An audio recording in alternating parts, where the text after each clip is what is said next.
ನಿಮ್ಮ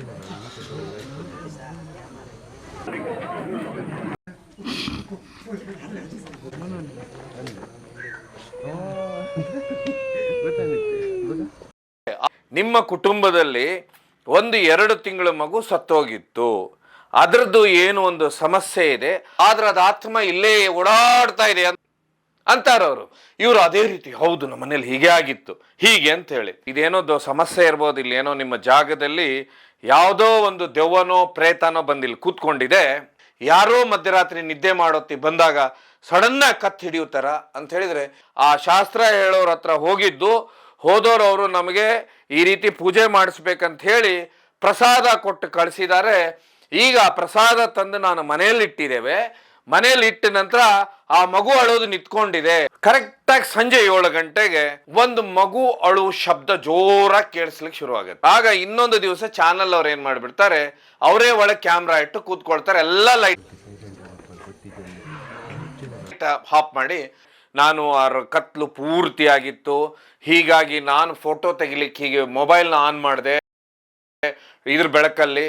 ಆಗ ಈ ಫೋಟೋ ಸಿಕ್ತು ನಮಗೆ ಸೆರೆ ಅಂತ ಹೇಳ್ತಾರೆ. ಒಂದ್ ಸ್ವಲ್ಪ ಅದರಲ್ಲಿ ಧೈರ್ಯಶಾಲಿಗಳು ಯಾರಿರ್ತಾರೆ ಅವರು ಒಳಗೆ ಕೂತ್ಕೊಳ್ತಾರೆ. ಅವ್ರು ಕೂತ್ಕೊಂಡು ಅವ್ರು ಎಷ್ಟೇ ಹೊತ್ತು ಕೂತ್ಕೊಂಡು ಮಾನ್ಯ ವೀಕ್ಷಕರೇ, ಅಳಿದು ಉಳಿದವರು ಕಂಡಂತೆ ಸ್ವಾಗತ ಸುಸ್ವಾಗತ. ರಾಜ್ಯದಲ್ಲಿ ಕಳೆದ 4 ದಿವಸದಿಂದ ಒಂದು ದೊಡ್ಡ ಚರ್ಚೆ ನಡೀತಾ ಇತ್ತು. ದಕ್ಷಿಣ ಕನ್ನಡ ಜಿಲ್ಲೆಯ ಬೆಳ್ತಂಗಡಿ ತಾಲೂಕಿನ ಮಾಲಾಡಿ ಗ್ರಾಮ. ಏನಪ್ಪ ಮಾಲಾಡಿ ಗ್ರಾಮದಲ್ಲಿ ನಡೀತು ಅಂತ ಹೇಳಿದ್ರೆ, ಒಂದು ಮನೆಗೆ ಪ್ರೇತ ದೆವ್ವದ ಕಾಟ. ಹೀಗಾಗಿ ಮನೆಯವರು ಸುಮಾರು ದಿನಗಳಿಂದ ರಾತ್ರಿ ಮಲಗಿದ ಕೂಡಲೇ ಮಧ್ಯರಾತ್ರಿಯಲ್ಲಿ ಬಂದ್ಬಿಡುತ್ತೆ. ಮುಂದುವರೆದ ಭಾಗವಾಗಿ ಅವ್ರ ಮನೆಯಲ್ಲಿದ್ದಂತ ಅವ್ರ ಮಗಳು ಫೋಟೋ ತೆಗಿಲಿಕ್ಕೆ ಹೋದಾಗ ಒಂದು ಫೋಟೋ ಬರುತ್ತೆ, ದೆವ್ವದ ಫೋಟೋ, ಪ್ರೇತದ ಫೋಟೋ. ಇದೆಲ್ಲದಕ್ಕಿಂತ ವಿಶೇಷವಾಗಿ ಅವರ ಹೆಂಡತಿ ಏನಿದ್ದಾರೆ ಅವರಿಗೆ ದೆವ್ವ ಮಲಗಿದಾಗ ಬಂದು ಕತ್ ಹಿಡಿಯುತ್ತೆ ಅನ್ನುವಂಥದ್ದು ತುಂಬಾ ನೀವು ಕೇಳಿರ್ತೀರ. ಇದೆಲ್ಲದಕ್ಕಿಂತ ವಿಶೇಷವಾಗಿ ಅಲ್ಲಿ ಬಂದು ನೋಡಿದ ಕೂಡಲೇ ಬಟ್ಟೆಗೆ ರೂಮ್ ಒಳಗೆ ಬಟ್ಟೆಯಲ್ಲಿ ಬೆಂಕಿ ಬಿದ್ದಿರುತ್ತೆ.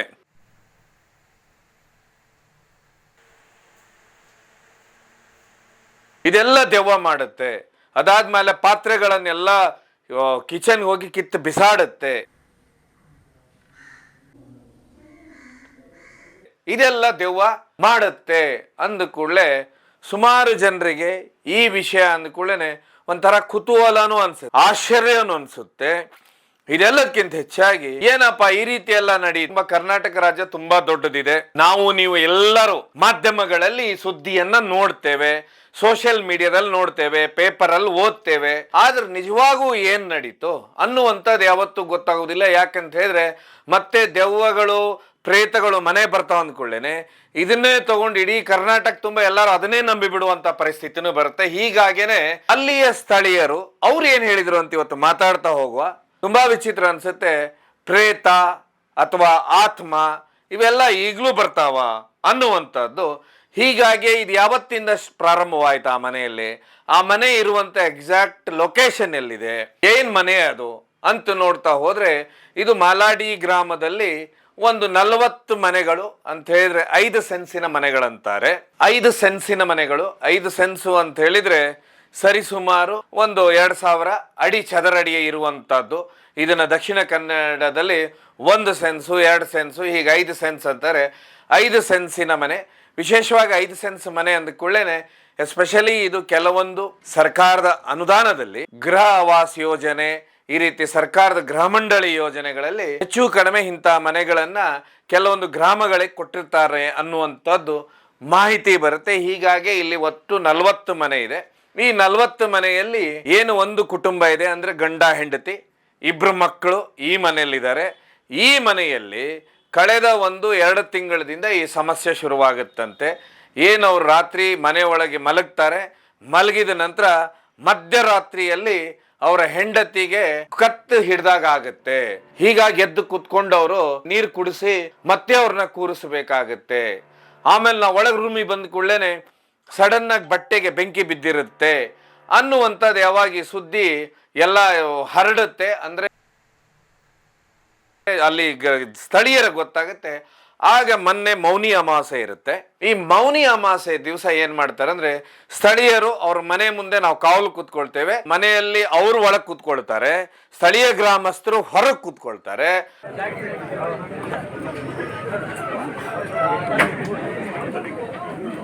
ಕೂತ್ಕೊಂಡಿರ್ತಾರೆ.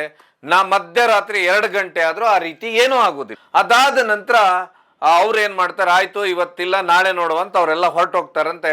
ಮತ್ತೆ ಬೆಳಗ್ಗೆ ಬಂದು ಕೇಳ್ತಾರಂತ ಅವ್ರ ಹತ್ರ ಏನಾಯ್ತು ಅಂತ. ಆಗ ಹೇಳ್ತಾರಂತೆ, ಇಲ್ಲ ನೀವೆಲ್ಲ ಹೊರಟೋದ್ಮೇಲೆ ಮತ್ತೆ ಈ ರೀತಿ ಅನುಭವ ಆಯ್ತು, ಮನೆ ಒಳಗೆ ಅಲ್ಲೋಲ್ ಕಲ್ಲೋಲನೆ ಆಗಿ ಸಡನ್ ಲೈಟೇ ಹೋಗ್ಬಿಡುತ್ತೆ.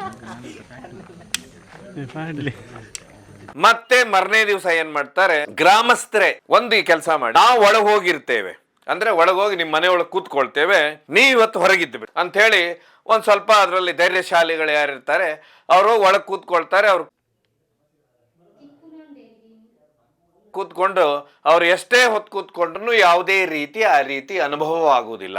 ಅದಾದ ಮೇಲೆ ಇದೇನಾಗುತ್ತೆ, ಸುದ್ದಿ ಹೊರಗಡೆ ತುಂಬಾ ದೊಡ್ಡ ಮಟ್ಟದ ಸ್ಪ್ರೆಡ್ ಆದಾಗ 3ನೇ ದಿವಸ ಮಾಧ್ಯಮದವರು ಬರ್ತಾರೆ. ಮಾಧ್ಯಮದವರು ಬಂದು ಏನ್ ಮಾಡ್ಬಿಡ್ತಾರೆ ಅಂದ್ರೆ, ಅವ್ರವ್ರ ಅನುಭವಗಳನ್ನೆಲ್ಲ ಕೇಳ್ತಾರೆ.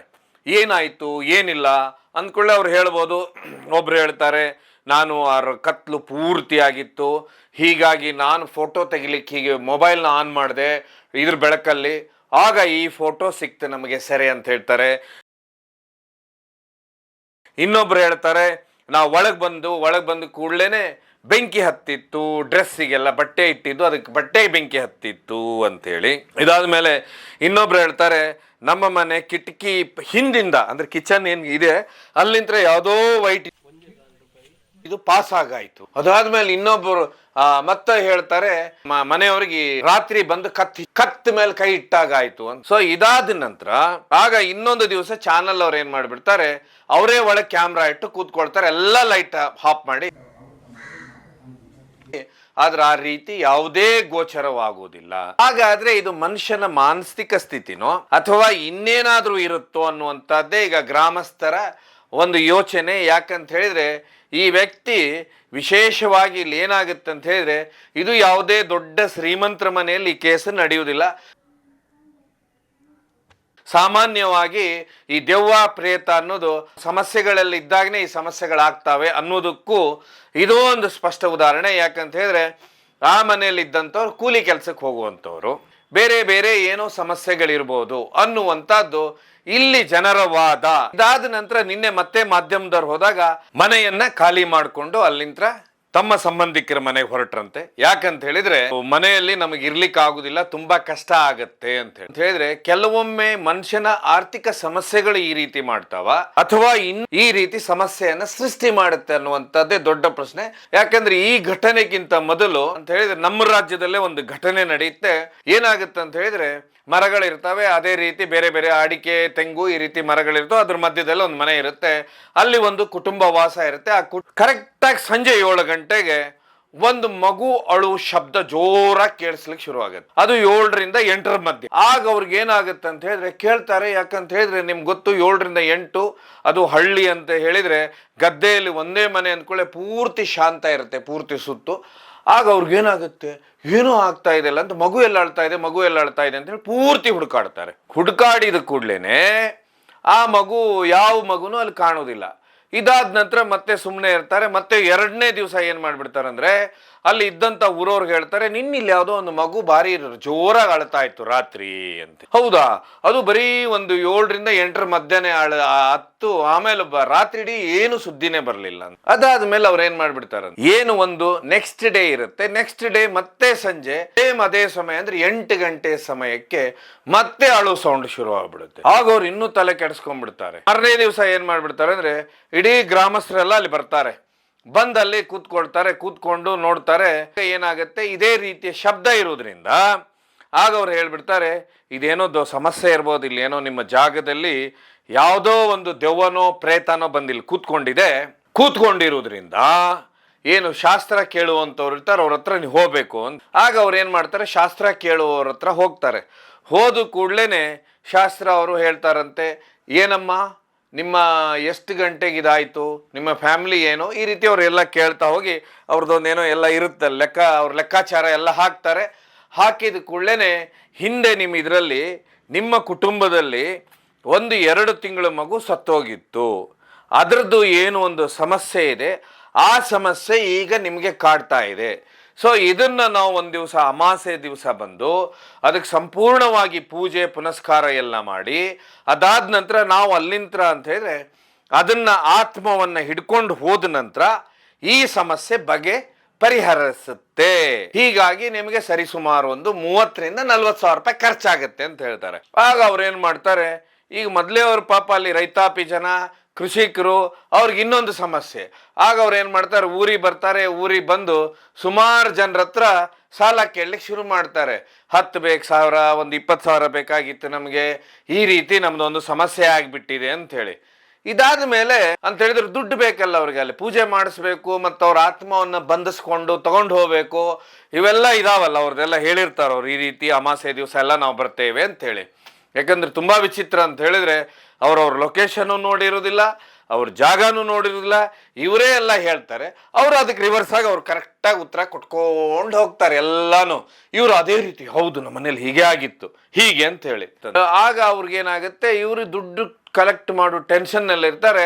ಆಗ ಸಂಜೆ ಒಂದು 7 ಗಂಟೆಗೆ ಒಬ್ಬ ವ್ಯಕ್ತಿ ಬರ್ತಾನೆ ಸೈಕಲ್ ತಗೊಂಡು ಬಂದಂತ ವ್ಯಕ್ತಿ ಏನ್ ಮಾಡ್ತಾನಂತ ಹೇಳಿದ್ರೆ, ಬಂದಂತವ್ನು ಅವ್ರ ಮನೆ ಮುಂದೆ ಇಳಿತಾನೆ. ಮನೆ ಮುಂದೆ ಇಳಿದವನ್ ಏನ್ ಮಾಡ್ಬಿಡ್ತಾನೆ, ಸೀದಾ ಅವ್ರ ಮನೆ ಬರ್ತಾನೆ. ಅಯ್ಯೋ ನನ್ನ ಮೊಬೈಲ್ ಕಳೆದು ಹೋಗಿದೆ, ಇಲ್ಲಿ ಅವತ್ತು ನಿಮ್ಮ ಮನೆ ಬಂದಿದ್ದೆ, ಎಳ್ನೀರು ಇಳಿಸ್ಲಿಕ್ಕೆ ಬಂದಿದೆ, ಇಲ್ಲೇನಾದ್ರೂ ನನ್ನ ಮೊಬೈಲ್ ಸಿಕ್ತಾ ಅಂತ ಕೇಳ್ತಾನೆ. ಆಗ ಅವ್ರು ಹೇಳ್ತಾರೆ, ನಾವೇ ನಮ್ಮ ಟೆನ್ಷನ್ ನಲ್ಲಿ ಇದ್ದೇವೆ, ಇಲ್ಲಿ ಒಂದು ಮಗು ಅಳ್ತಾ ಇದೆ, ಸಂಜೆ ಡೈಲಿ ಆದ ಕೂಡ್ಲೇನೆ ನಿಂದ್ಯಾವ ಮೊಬೈಲು ಅಂದ್ಬಿಡ್ತಾರೆ. ಹೌದಾ ಅಂದ ಕೂಡಲೇ ಅವನೇನ್ ಮಾಡ್ಬಿಡ್ತಾನೆ, ಯಾವಾಗ ಇವ್ರ ಮಗು ಅಳುತ್ತೆ ಅಂದ್ಬಿಡ್ತಾರೆ. ಆಗ 1 ನಿಮಿಷ ಇರಿ ಅಂತೇಳಿ ಸೀದಾ ಏನ್ ಮಾಡ್ತಾರೆ, ಅವ್ನು ಕೊನೆಯದಾಗಿ ಯಾವ ತೆಂಗಿನ ಮರ ಏರಿರ್ತಾನೆ ನೋಡ್ತಾನೆ. ಆ ತೆಂಗಿನ ಮರವನ್ನು ಏರ್ತಾನೆ.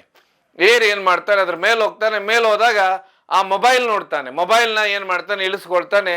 ಹೌದು, ಎಷ್ಟು ದಿವಸ ಮಗು ಅಳ್ತು ಅಂತ ಕೇಳ್ತಾನೆ. ಅಯ್ಯೋ 3 ದಿವಸ ಮಗು ಅಳುತ್ತಪ್ಪ.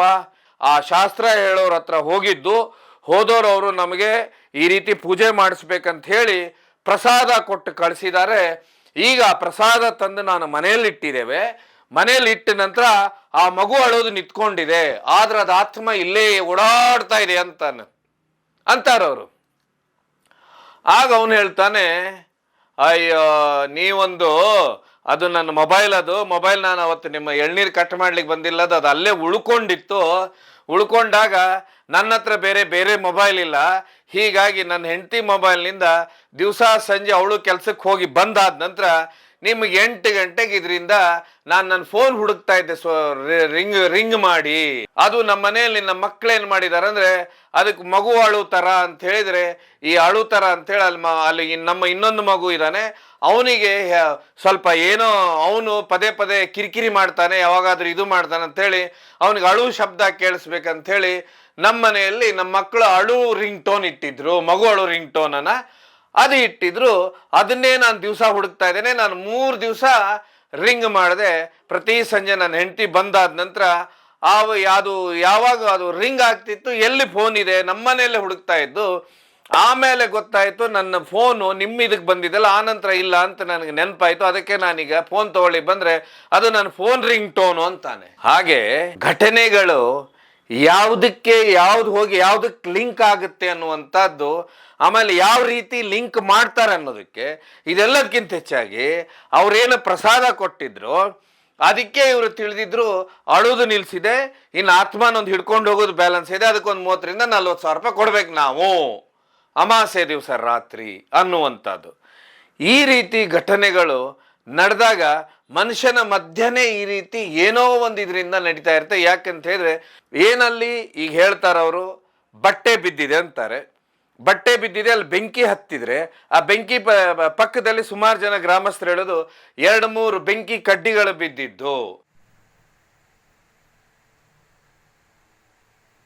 ಅಲ್ಲೇ ಮ್ಯಾಚ್ ಬಾಕ್ಸ್ ಇತ್ತು. ಇದೆಲ್ಲದಕ್ಕಿಂತ ಹೆಚ್ಚಾಗಿ ಒಂದು ಮಧ್ಯರಾತ್ರಿಯಲ್ಲಿ ಏನೋ ಅವ್ರ ಮನೆಗೆ ಬಂದಿತ್ತು ಆ ಪ್ರೇತ, ಆ ದೆವ್ವ ಅದ್ರ ಫೋಟೋ ತೆಗೆದು ಅಂದ್ಕೊಳ್ಳೇನೆ ಫೋಟೋನು ಇರುತ್ತಾ ದೆವ್ವಕ್ಕೆ, ಆತ್ಮಗಳಿಗೆ ಫೋಟೋಗಳು ಇರ್ತಾವ, ಅದು ಹೀಗೆ ಇರುತ್ತ ಅನ್ನೋದಕ್ಕೆ ಇದು ಯಾವುದೋ ಒಂದು ಇದರಿಂದ ಡೌನ್ಲೋಡ್ ಮಾಡಿರೋ ತರ ಫೋಟೋ ಇದೆ. ಇವತ್ತಿಂದೇನು ಡೆವಿಲ್ ಸಿರೀಸ್ ಇರ್ಬೋದು ಅಥವಾ ಬೇರೆ ಬೇರೆ ಸಾಮಾಜಿಕ ಜಾಲತಾಣದಲ್ಲಿ ಇರುವಂತ ಫೋಟೋಗಳಿರ್ಬೋದು, ಆ ಫೋಟೋದಿಂದ ಡೌನ್ಲೋಡ್ ಮಾಡಿದ ಫೋಟೋ ತರ ಕಾಣುತ್ತೆ. ಇದೇನಾದ್ರೂ ರೀಲ್ಸ್ ಮಾಡ್ಲಿಕ್ಕೆ ಹೋಗಿ ರಿಯಲ್ ಆಗಿಬಿಡ್ತಾ, ಈ ಒಂದು ಸಮಸ್ಯೆನ ಕ್ರಿಯೇಟ್ ಮಾಡ್ಬೇಕಂತ ಹೊರಟ್ರ, ಅಥವಾ ಈ ಸುದ್ದಿನೇ ಅವ್ರವ್ರು ನಂಬಿಕೆಯಲ್ಲಿ ಈ ರೀತಿ ಆಗತ್ತಾ ಅನ್ನುವಂಥದ್ದು. ಇದೆಲ್ಲದಕ್ಕಿಂತ ಹೆಚ್ಚಾಗಿ ಇಮಿಡಿಯೇಟ್ ಆಗಿ ಒಂದು ದಿವಸದ ನಂತರ ಏನೊಂದು 3 ಜನ ಸ್ಕೂಟ್ರಲ್ಲಿ, 3 ಜನ ಹುಡುಗರು ರಾತ್ರಿಯಲ್ಲಿ, ಆಗ ಅವ್ರ ಮುಂದೆ ಒಂದು ಬಿಳಿದೇನೋ ಮೂವ್ ಆದಾಗ ಆಗುತ್ತೆ. ಅವ್ರು ಅದನ್ನ ನೋಡಿ ಹೆದರಿ ಮುಂದೆ ಗುಂಡಿಯಲ್ಲಿ ಬಿದ್ದು ಕೂಡ್ಲೇನೆ ಅಲ್ಲಿ ಮತ್ತೆ ಅವ್ರು ಏನ್ ಮಾಡ್ಬಿಡ್ತಾರ ಅಂತ ಹೇಳಿದ್ರೆ, ಈ ರೀತಿ ಬಿದ್ದು ನಿನ್ನೆ ರಾತ್ರಿ ದೆವ್ವ ಪಾಸ್ ಆಯ್ತು ಅಂದ್ರೆ ಇದು ಏನಾಗುತ್ತೆ ಅಂದ್ರೆ ಕೆಲವೊಮ್ಮೆ ಅಸ್ಪಷ್ಟ ಅಂತ ಹೇಳಿದ್ರೆ, ಇವತ್ತು ತುಂಬಾ ಸೋಷಿಯಲ್ ಮೀಡಿಯಾಗಳು ಇರೋದ್ರಿಂದ ಒಂದ್ ಸ್ವಲ್ಪ ಕ್ಯೂರಿಯಾಸಿಟಿ ಇರ್ಲಿ ಅಂತ ಹೇಳಿ ಅರ್ಧ ವಿಷಯ ಬಂತು, ಅರ್ಧ ಬಿಡ್ತು. ಇದಾದ ಮೇಲೆ ಅದು ಏನಾಯ್ತು ಏನಿಲ್ಲೋ ಅನ್ನುವಂಥ ಸುದ್ದಿ, ಅದು ಎಷ್ಟು ಸತ್ಯನೋ ಸುಳ್ಳು, ಈಗ ಇದೊಂದು ಘಟನೆ ದೊಡ್ಡ ಮಟ್ಟದಲ್ಲಿ ಚಾಲ್ತಿ ಇದೆ. ಆದ್ರೆ ಇಲ್ಲಿ ಮನೋವೈಜ್ಞಾನಿಕವಾಗಿ ಅಂದ್ರೆ ಸೈಕಾಟ್ರಿಸ್ಟ್ಗಳು ಏನ್ ಹೇಳ್ತಾರಂತ ಹೇಳಿದ್ರೆ, ವಿಶೇಷವಾಗಿ ಮನುಷ್ಯನ್ಗೆ ಏನಾಗುತ್ತೆ ಅಂದ್ರೆ ಮನೆಯಲ್ಲಿ ಒಂದೇ ಜಾಗದಲ್ಲಿದ್ದಾಗ, ಅಂದ್ರೆ ವಿಶೇಷವಾಗಿ ಈಗ ಮನೆಯಲ್ಲಿ ಅಂತ ಇಟ್ಕೊಳ್ಳಿ ಹೆಣ್ಮಕ್ಳು ಅಥವಾ ಕೆಲವೊಂದು ಸುಮಾರು ಸಮಸ್ಯೆಗಳನ್ನ ಮನೆಯೊಳಗೆ ಎದುರಿಸುವುದರಿಂದ, ಅದಾದ ನಂತರ ಈ ರೀತಿ ಅತಿ ಹೆಚ್ಚು ಮೂಢನಂಬಿಕೆಗಳನ್ನ ತಾವು ನಂಬ್ತಾ ಇರೋದ್ರಿಂದ, ಆಮೇಲೆ ಇದೆಲ್ಲಕ್ಕಿಂತ ಹೆಚ್ಚಾಗಿ ರಾತ್ರಿ ಹಗಲು ಜಾಸ್ತಿ ಚಿಂತೆಗಳಾದಾಗ ಒಮ್ಮೆಗಲೇ ಸಡನ್ ಆಗಿ ಅವ್ರಿಗೆ ಮಧ್ಯರಾತ್ರಿ ಏನಾಗುತ್ತೆ ಅಂತ ಹೇಳಿದ್ರೆ, ಕೆಲವೊಮ್ಮೆ ಅವರ ದೇಹದಲ್ಲಿ ಯೋಚನೆ ಮಾಡಿ ಯಾರೋ ಮಧ್ಯರಾತ್ರಿ ನಿದ್ದೆ ಮಾಡೋತಿ ಬಂದಾಗ ಸಡನ್ ಆಗಿ ಕತ್ ಹಿಡಿಯುತ್ತಾರ ಅಂತ ಹೇಳಿದ್ರೆ, ಹಿಡಿದಾದ ನಂತರ ಯಾರೋ ಬಿಟ್ಟು ಹೋದವ್ರ ತರ ಅವ್ರಿಗೆ ಅನ್ಸುತ್ತೆ. ಆದ್ರೆ ನಿಜವಾಗೂ ಹಾಗಾಗಿರೋದಿಲ್ಲ. ಇದು ಅವರ ದೇಹದಲ್ಲೇ ಆಗುವಂಥದ್ದು. ಅವ್ರು ಕೆಲವೊಂದು ವಿಚಾರಗಳನ್ನ ಚಿಂತೆ ಮಾಡಿ, ನಮ್ಮ ಜೀವನನೇ ಇಷ್ಟ, ನಮ್ಮ ಕಥೆನೇ ಇಷ್ಟ, ಇವೆಲ್ಲ ಸಮಸ್ಯೆಗಳಿದಾವೆ, ಆ ಸಮಸ್ಯೆ ಇದೆ, ನಮಗೆ ಮುಂದೆ ಈ ರೀತಿ ಎಲ್ಲ ಮಕ್ಕಳನ್ನೆಲ್ಲ ಮದುವೆ ಮಾಡಬೇಕು, ಇವೆಲ್ಲ ಇದಾವನ್ನುವಂಥ ಸಮಸ್ಯೆ ಚಿಂತೆಗಳು ಯಾವಾಗ ಜಾಸ್ತಿ ಇರ್ತವೆ ಆಗ ಹೀಗಾಗುತ್ತೆ. ಅವ್ರು ಅದನ್ನ ತಮ್ಮ ಮನೆಯವ್ರ ಹತ್ರ ಎಕ್ಸ್ಪ್ರೆಸ್ ಮಾಡಿದಾಗ, ಹೀಗೆಲ್ಲ ಆದಾಗ ರಾತ್ರಿ ಎದ್ದು ಕೂತ್ಕೊಂಡು ನೀರೆಲ್ಲ ಕುಡಿಸಿದಾಗ ಹೀಗಾದಾಗ ಕೊಳ್ಳೇನೆ ಅವ್ರ ಮನೆಯಲ್ಲಿ ಅವ್ರು ಯಾರೋ ಇನ್ನೊಬ್ರು ಒಳಗೆ ಹೋಗಿ ನೋಡೋದು, ಇನ್ನೊಬ್ರು ಕಿಚನ್ನಲ್ಲಿ ಏನಾದರೂ ಆಗಿದ್ದು, ಈ ರೀತಿ ಘಟನೆಗಳು ಆಗ್ತಾ ಇರ್ತಾವಂತೆ. ಬಿಟ್ರೆ ಯಾವುದೇ ಆತ್ಮಗಳಿರ್ಬೋದು, ಪ್ರೇತಾತ್ಮಗಳು ಬರ್ತಾವಂದ್ರೆ ಅವ್ರು ಆಶ್ಚರ್ಯ ಆಗುತ್ತೆ. ಯಾಕಂತ ಹೇಳಿದ್ರೆ ಸುಮಾರು ಸೈಕಾಟ್ರಿಸ್ಟ್ ಅಂತ ಹೇಳಿದ್ರೆ ಮನೋವೈದ್ಯರು ಇರ್ತಾರೆ, ಅವ್ರು ಹೇಳುವಂತ ವಿಷಯ ಇಂಥ ವಿಷಯಗಳಿಗೆ ಅಂತ ಹೇಳಿದ್ರೆ, ಮನುಷ್ಯ ತನ್ನಲ್ಲಿ ತಾನು ಕುಗ್ಗಿ ಹೋದ ನಂತರ ಆಗ ಏನಾಗುತ್ತೆ ಅಂದ್ರೆ, ಈ ರೀತಿ ಯಾರೋ ಬರ್ತಾ ಇದಾರೆ, ನಮ್ಮನ್ನು ನೋಡ್ತಾ ಇದಾರೆ, ಎಲ್ಲೋ ಇವನ್ ಪಾಸ್ ಆದ ಈ ರೀತಿ, ಅದಾದ ನಂತರ ಇದೆಲ್ಲ ಆಗುತ್ತೆ ಅನ್ನೋದಕ್ಕೆ ಅದನ್ನ ನಿಜಾನ ಸುಳ್ಳ ಅನ್ನುವಂಥದ್ದು ರೀಲ್ಸ್ಗಳನ್ನ ರಿಯಲ್ ಮಾಡ್ಲಿಕ್ಕೆ ಹೋಗಿ ಈ ಸಮಸ್ಯೆಗಳಾಗುತ್ತೆ ಅನ್ನುವಂಥದ್ದು ಈಗ ಸುಮಾರು ಎಕ್ಸ್ಪರ್ಟ್ಗಳ ವಾದ. ಈಗೇನು ಗ್ರಾಮಸ್ಥರು ಏನು ಅಲ್ಲಿ ಹೇಳಿದ್ರು, ನಾನು ನಿಮ್ಮ ಮುಂದೆ ಹೇಳಿದೆ. ಯಾಕಂತ ಹೇಳಿದ್ರೆ ಈ ರೀತಿ ಆತ್ಮ ಪ್ರೇತ ಅನ್ನುವಂಥದ್ದು ತುಂಬಾ ಶುದ್ಧ ಸುಳ್ಳು. ಮನುಷ್ಯ ಕೆಲವೊಮ್ಮೆ ತಾನೇ ಸೃಷ್ಟಿ ಮಾಡ್ಕೊಳ್ತಾನೆ, ಸೃಷ್ಟಿ ಮಾಡಿದ ನಂತರ ಅದನ್ನ ಸತ್ಯ ಮಾಡ್ಬೇಕಂತ ಹೇಳಿ ಪ್ರಯತ್ನ ಮಾಡುವಂತ ಪ್ರಯತ್ನಗಳು ಇರ್ತಾವೆ. ಈ ರೀತಿ ಎಲ್ಲ ಘಟನೆ ಆಗ್ಲಿಕ್ಕೆ ಸಾಧ್ಯ ಇಲ್ಲ ಅನ್ನುವಂಥದ್ದು. ಇದೇ ರೀತಿನೇ ಏನೀಗ ಮಾಲಾಡಿಯಲ್ಲಿ ಈಗ ಒಂದು ಘಟನೆ ನಡೀತಾ ಇದೆ. ಈಗಾಗ್ಲೇನೆ ಇದು 4-5 ದಿವಸ ಆಯ್ತು. ಈಗ ಇನ್ನೂ ಬೇರೆ ಅಂತ ಹೇಳಿದ್ರೆ ಏನು ಬೇರೆ ಎಕ್ಸ್ಪರ್ಟ್ಸ್ ಇದ್ದಾರೆ, ಅವರೆಲ್ಲ ಆ ಜಾಗಕ್ಕೆ ಹೋಗಿ ಪರಿಶೀಲನೆ ಮಾಡೋರು ಇದಾರಂತೆ. ಸೊ ಒಟ್ಟಾರೆಯಾಗಿ ಏನಾಗುತ್ತೆ ಅಂತ ನೋಡುವ. ಯಾಕಂತ ಹೇಳಿದ್ರೆ ಮಾಲಾಡಿ ಊರಿದೆ, ಇಲ್ಲಿ ಈ ರೀತಿ ಯಾರಿಗೂ ಯಾವುದೇ ಇವತ್ತಿನವರೆಗೂ ಅನುಭವ ಆಗಿಲ್ಲ ಅಂತ ಹೇಳಿ ಅಲ್ಲಿ ಗ್ರಾಮಸ್ಥರು ಹೇಳೋದು. ಈ ಸದ್ಯಕ್ಕೆ ಆ ಮನೆಯಲ್ಲಿ ಯಾರೂ ಇಲ್ಲಂತೆ. ಮುಂದೆ ಈ ಮನೆಗೆ ಬಂದು ಎಕ್ಸ್ಪರ್ಟ್ಸ್ಗಳೇ ಏನೆಲ್ಲ ಹೇಳ್ತಾರಂತ ನೋಡುವ. ಇದು ಕೇವಲ ಜನಜಾಗೃತಿಗೋಸ್ಕರ ಕಾರ್ಯಕ್ರಮ ನೋಡಿದಕ್ಕೆ ಧನ್ಯವಾದ.